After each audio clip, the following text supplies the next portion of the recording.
Baik, kali ini saya dari kelompok 6 akan menjelaskan tentang tugas akhir, statistika dan probabilitas mengenai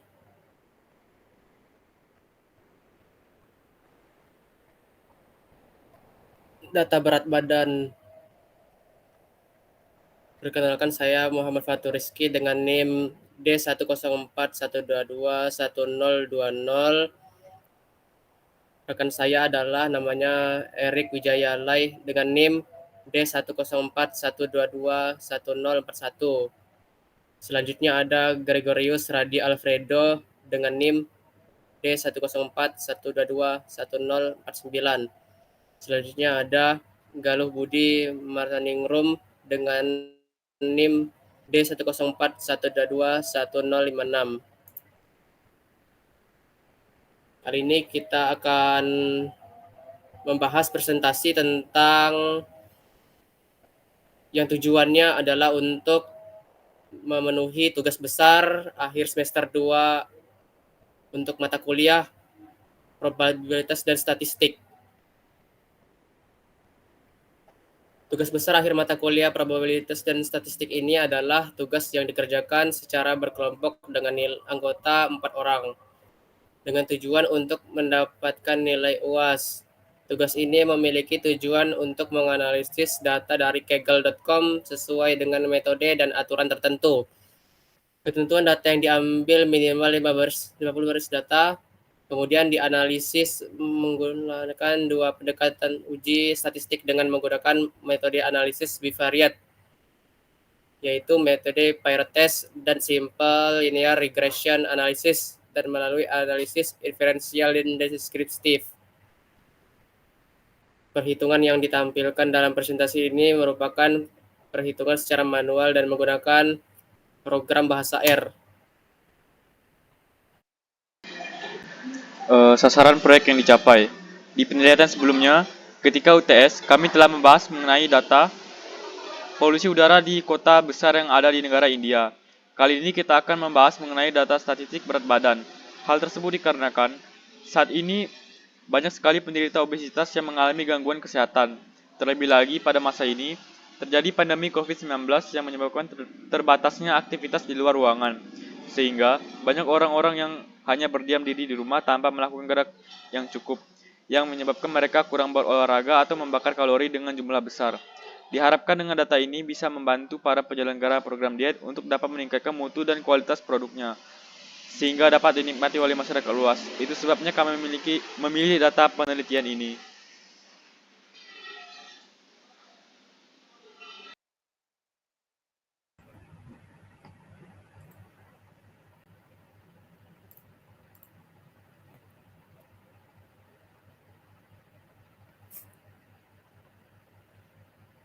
Menurut Suyoyono, statistik inferensial merupakan teknik statistika yang digunakan untuk menganalisis data sampel dan hasilnya digeneralisasikan atau diinferensialisasikan untuk populasi di mana sampel diambil. Berdasarkan pengertian, maka dalam penulisan ini, peneliti menggunakan metode kuantitatif inferensial, yaitu bentuk penelitian yang berdasarkan fakta yang dikumpulkan selama penelitian secara sistematis mengenai fakta-fakta dan sifat-sifat dari objek yang diteliti. Kemudian, dilakukan beberapa langkah pengujian statistik dan diinterpretasikan berdasarkan teori-teori dan literatur-literatur yang berhubungan dengan nilai perusahaan dan kondisi kesehatan keuangan perusahaan.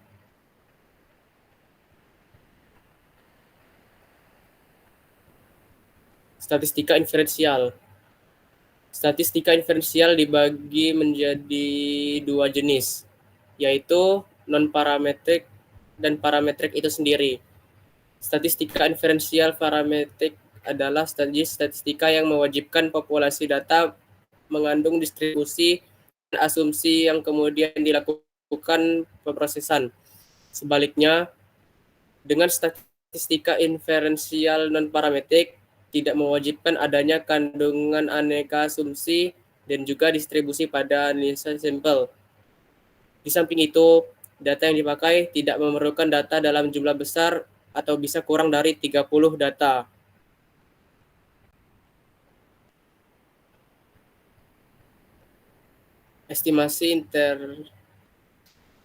Estimasi statistika inferensial. Berkaitan dengan metode yang digunakan, maka metode statistik inferensial menggunakan metode estimasi parameter. Metode estimasi parameter merupakan suatu metode yang memakai perhitungan dari hasil sampel yang meliputi standar deviasi, modus, median, dan mean dalam analisa populasi. Estimasi parameter dilaksanakan melalui pembuatan rentang populasi yang makin rendah dan interval kepercayaan.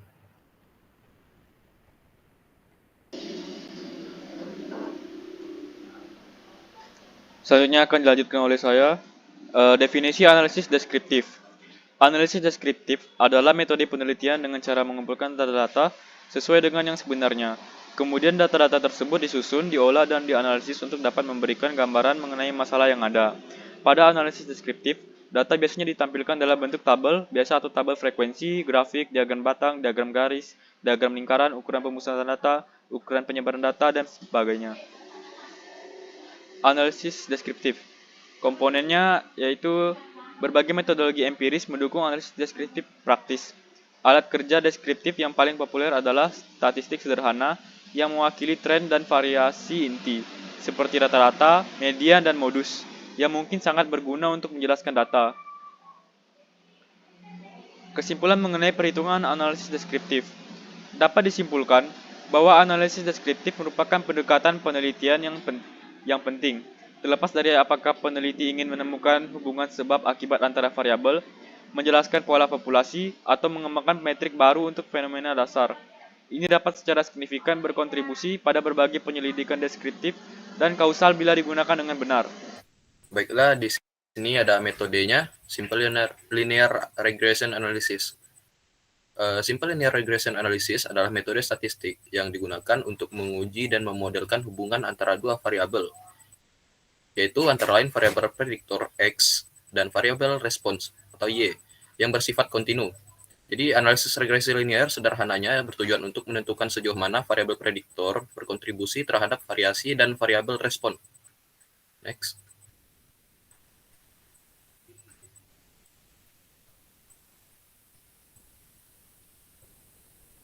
Di sini metode keduanya adalah priority test. Jadi priority test ini adalah uji statistik yang digunakan untuk membandingkan rata-rata dari dua sampel terkait atau berpasangan.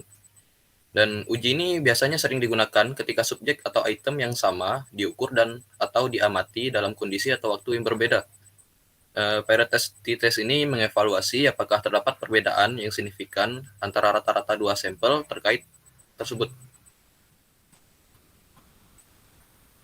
Selanjutnya akan dijelaskan oleh Galuh. Kemudian kita masuk ke bagian perhitungan manual dari Simple Linear Regression. Nah, yang pertama kita tentukan adalah menentukan yang mana variabel dependent atau variabel yang tidak tergantung dengan variabel independent, yaitu variabel yang tergantung.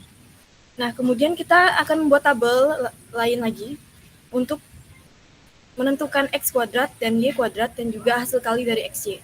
Kemudian, di bawah dari tabel tersebut kita menentukan atau mencari sigma dari X, sigma dari Y, sigma dari X kuadrat, sigma dari Z, Y kuadrat, dan juga sigma dari X dikali Y. Next.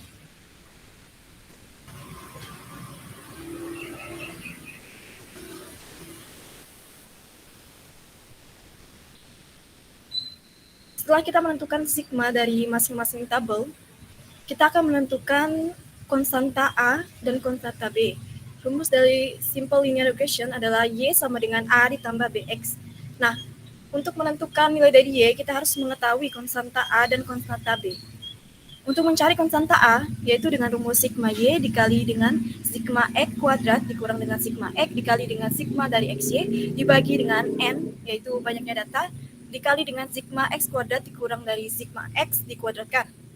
Nah, konstanta yang didapatkan adalah 181,556 dan 3783.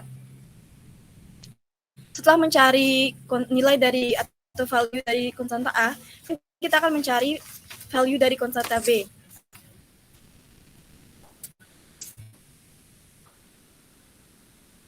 Value dari konstanta B dapat kita cari dengan rumus N atau banyaknya data dikali dengan delta X, XY, atau perkaliannya tadi, dikurang dengan delta sigma X dikali dengan sigma Y dibagi dengan N atau banyaknya data dikali dengan sigma X kuadrat dikurang dengan sigma X dan kuadrat. Nilai B yang kami dapatkan di sini adalah negatif 1,705756. Kita akan mengaplikasikan konstanta dan konstanta B yang sudah kita dapatkan, yaitu dengan rumus Y sama dengan AX ditambah B. Maka itu rumus dasar yang menjadi Y sama dengan 181,5563733 ditambah dengan negatif dari 1,70,55756 dikali dengan X. Setelah kita mengetahui rumus dasar dari simple linear regression, maka kita akan mencari tabel dari JKT, JKR, dan juga JKG. Kita bisa lihat di screen atau di perhitungan manualnya itu, JKT atau jumlah kuadrat dari T itu merupakan hasil dari sigma Y kuadrat dikurang dengan sigma Y dikuadratkan dan dibagi dengan banyaknya data. Nah, JKT-nya sendiri memiliki value atau nilai 3704,605. Kemudian ada JKR, yaitu jumlah kuadrat regresi. Cara mencari JKR yaitu B atau konstanta B itu dikali dengan sigma dari XY dikurang dengan sigma dari X dikali dengan sigma dari Y dibagi N atau jumlahnya banyaknya data.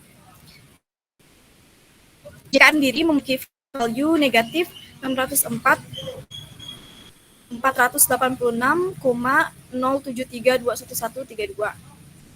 Nah, kemudian kita mencari JK galatnya atau jumlah kuadrat galatnya, yaitu dengan menambahkan 3704,605 ditambah dengan 7721132.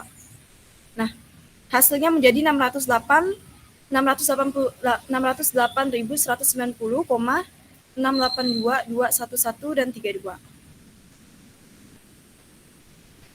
Nah, kemudian setelah kita mencari jumlah kuadratnya, maka kita akan mencari dari DBT-nya.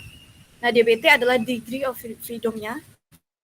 DBT-nya sama dengan N/1 atau 49, dan DBR-nya dari degree of freedom dari regresinya sama dengan 1, dan DB galatnya sama dengan 49 dikurang 1, itu 48.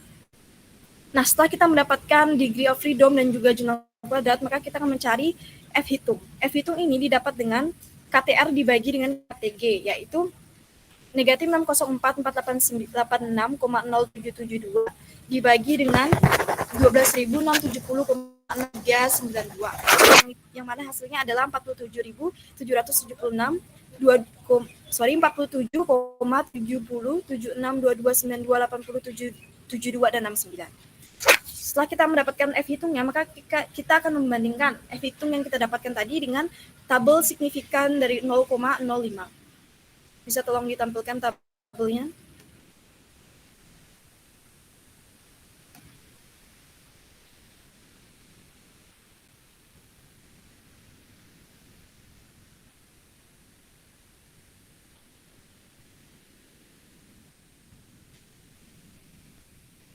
Nah, di bagian tabel yang warna kuning sebelumnya,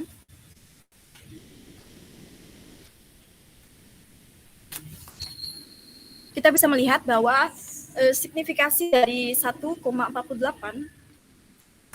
itu bernilai sekitar 4,04. Nah, di sini berarti F-hitungnya lebih besar daripada F-tabelnya. Oleh karena itu, dianggap bahwa simple linear regression dari suatu kasus data berat badan ini sangat signifikan. Kemudian di bagian perhitungan manual varieties akan dijelaskan oleh Erik.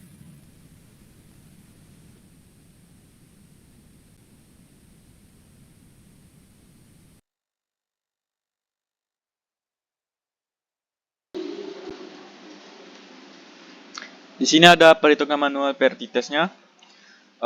Ada 50 baris data dari data sebelum dan sesudah diet. Nah, di sini kita bisa lihat cara perhitungannya adalah Yang pertama kita mencari mean selisihnya. Rumus mean selisih yaitu dari selisihnya kita tambah semuanya. Selisih ini kita hitung dari selisih sesudah dikurang selisih sebelum. Lalu kita tambah dan kita bagi sebanyak apa data tabelnya, yaitu 50, sehingga dapatlah mean selisihnya min 3,71. Lalu kita hitung standar deviasinya. Standar deviasinya rumusnya adalah selisihnya dikurang oleh mean selisih, lalu diakar 2 dan dikuadratkan. Kita tambah semuanya, lalu dibagi dengan n dikurang 1. Standar deviasinya yang kita dapat adalah 2,668657,845. Lalu kita akan kalkulasi tes statistiknya. Di sini ada rumusnya, dapat kita lihat, yaitu dari selisih dari mean selisihnya dikurang 0 dibagi standar deviasi dibagi kuadrat dari akar kuadrat dari n-nya, sehingga hasil akhirnya adalah min 9,8302829. Lalu selanjutnya kita menghitung rentang selisih mean-nya. Di sini rumusnya dapat kita lihat dari mean selisihnya ditambah atau dikurang dengan kalkulasinya, lalu dikali dengan standar deviasi dibagi akar kuadrat n. Lalu hasilnya adalah lowernya nilainya adalah 0, lalu uppernya adalah min 7,42. Artinya rentangnya dari 0 hingga min 7,42. Lalu dapat kita simpulkan bahwa dari rentang ini yaitu rumusnya hipotesis penelitiannya. Karena selisih perbedaan antara 0 sampai dengan min 7,42, maka hipotesis 0 ditolak dan hipotesis A diterima, sehingga dapat disimpulkan bahwa program diet sangat efektif dalam menurunkan berat badan. Selanjutnya akan dilanjutkan oleh teman saya.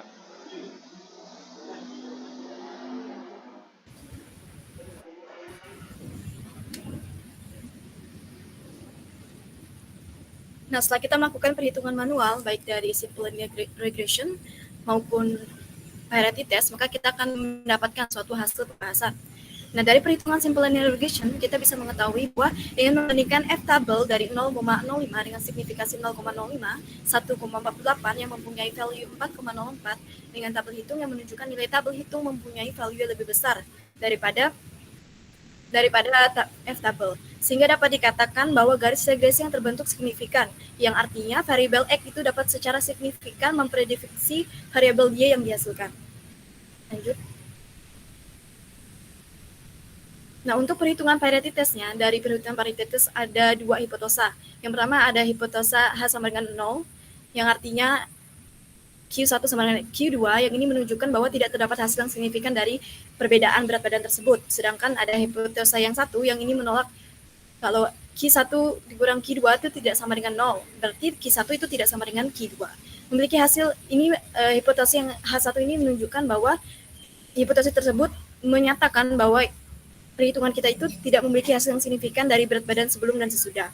Perhitungan secara manual pada metode ini menghasilkan T kritikal atau T hitung yang tadi sudah Erik cari, yaitu negatif 9,830. Dan sedangkan T tabel dari 0,05,49 itu menghasilkan value sebesar 0,281. Next. Nah, karena rumusnya adalah nilai T hitung atau mutlak dari T hitung yang tadi negatif berarti jadi positif, lebih besar dari T tabel, yang sudah dicari, maka hipotesa H0 dapat ditolak. Karena hipotesa H0 ditolak, maka berarti bahwa terdapat perbedaan yang signifikan terhadap berat badan program diet sebelum dan sesudah melakukan diet selama 6 minggu.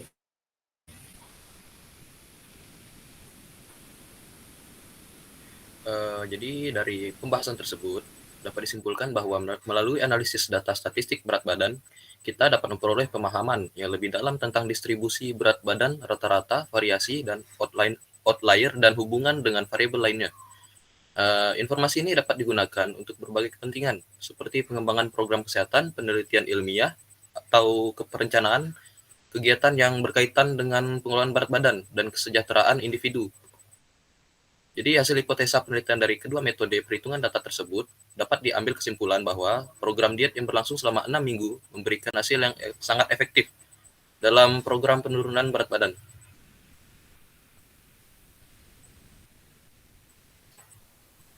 Selanjutnya akan dijelaskan oleh kawan saya.